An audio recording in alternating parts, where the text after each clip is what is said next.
and some great writing by one of the authors out there who I have just absolutely tremendous respect for, Chauncey DeVega, a political essayist and contributor and commentator.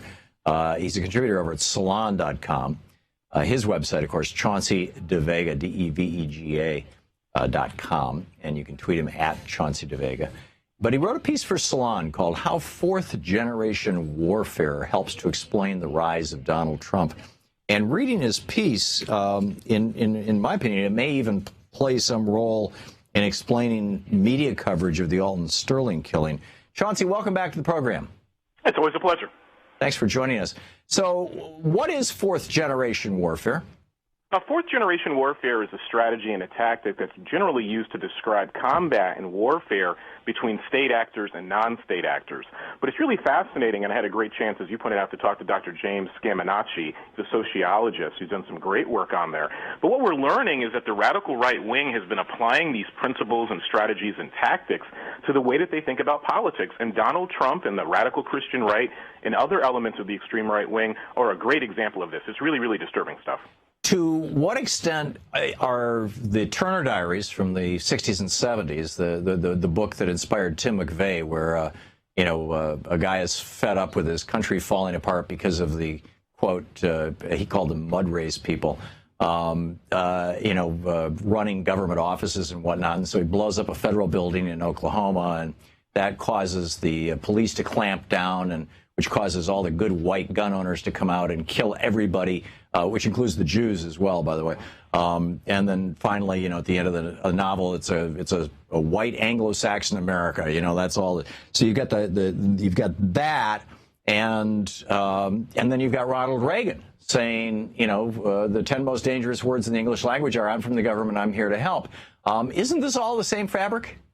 It's a deep, deep, deep connection there. And it's funny you mentioned the Turner Diaries, because the spiritual successor, the book is called Victoria, I believe, written by one of the foremost writers on this fourth-generation warfare, a gentleman by the name of William Lind. And there's actually a picture of William Lind with Donald Trump at a rally, so more folks need to check that out. But the spiritual successor to the Turner Diaries really does explain a lot of what we're hearing, right? So you think about Take Our Country Back, Real America, Make America Great Again. And then you get into the explicit policy goals of Donald Trump and other conservatives, right? Banning Muslims from the country, building walls, these hateful narratives about Hispanics and Latinos. Black folks are rapine beasts who only live to cause trouble, who possess bad culture. And you see those narratives repeatedly, and the Turner Diaries are very disturbing because they inspire Timothy McVeigh. So one of the things I've been thinking about with Donald Trump, and you and I talked about this last time, it's not what happens when he loses, because I don't think he's going to win, but where do all those angry, hostile, and I call them Trump thuglicans, who are now racially motivated, they've been recruited by white nationalists, they're thinking about their politics in terms of white group interest, where do they go the day after Election Day? And that's what's got me concerned. Wow. I hadn't thought that far. I confess. It's like I've been so in the moment in this election. I'm guessing they go back to where they've always been, which is, hanging out with their buddies at the shooting range and calling themselves the local militia, and putting their hoods back on and having their Klan meetings and just not getting much press coverage until the next demagogue comes along. But it seems like they've had a recruiting orgy in the last year. Yeah, from the Tea Party, because again, another important part of this narrative, and the mainstream media is so focused on the horse race and the present that they haven't been thinking about the big picture, is that the Tea Party, what's going on with Trump, these are really just Tea Party voters. And if you want to reach farther back, Donald Trump is clear in terms of sort of understanding his politics. He really is George Wallace for 2016. So as I've said many times, Donald Trump in the Trump mania, going back to his professional wrestling roots, is not some unknown. The history and the context are there in fourth-generation warfare, building the wall, arming these militias, this Christian nationalist narrative, these Christian reconstructionists, neoliberalism, the extreme rightward turn in American politics. Read William Lind and others' work. This is not new. Yeah. Again, the mainstream media has dropped the ball totally. There's a fundamental piece to this, which is that to say it in the coarsest way would be we hate America, or they hate America, or whatever. But they wouldn't express it that way. They'd say that they want to bring back their country, which, of course, is, in my opinion, is code for let's go back to before Brown versus Board, et cetera. But there's a piece to this that I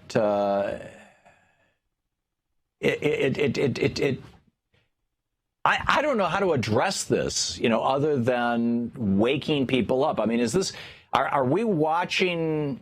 Because, we've got the millennial generation, the most tolerant generation ever, the most multiracial and multicultural generation. We know that when people interact with people of different races, they tend to be less bigoted. I guess it depends on who the person is and what the interactions are, but, generally speaking.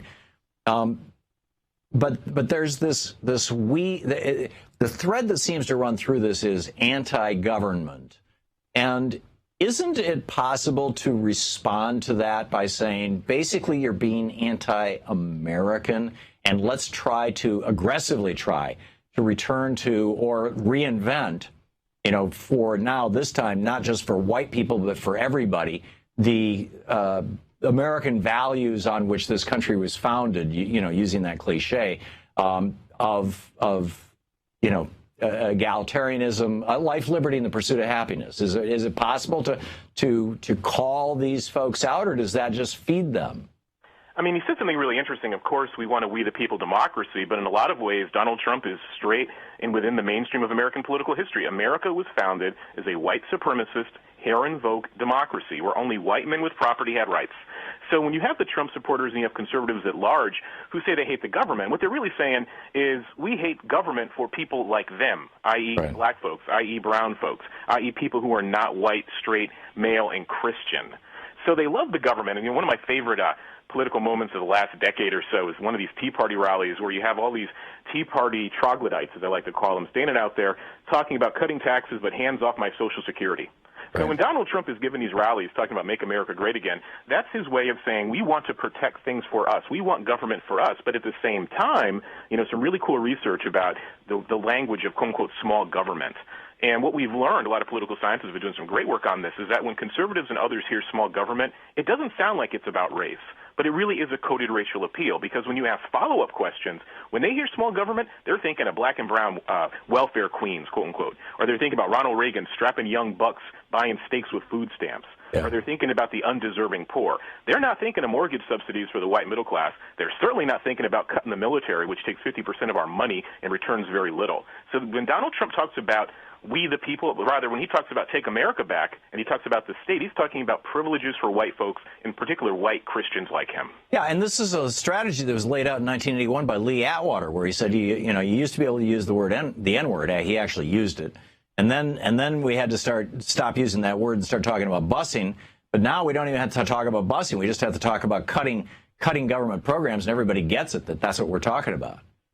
Absolutely. I mean, the famous Southern strategy. And again, it's really, really sad because we say, okay, the white poor, the white working class, they have much more in common with poor and working class black and brown folks. But it comes back to what we would call the possessive investment in whiteness, or what W.E.B. Du Bois famously described as the psychic wages of whiteness.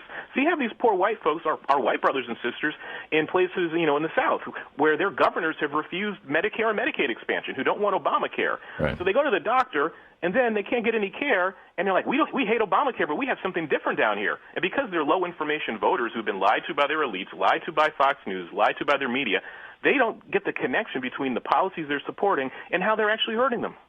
Right, and that those policies, by and large, were put into place to keep down black people, basically, to perpetuate a white supremacist system.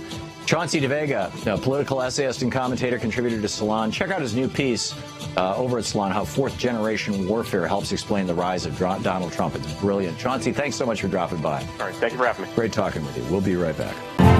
To watch more clips from our programs, hit the Watch More Videos button over here.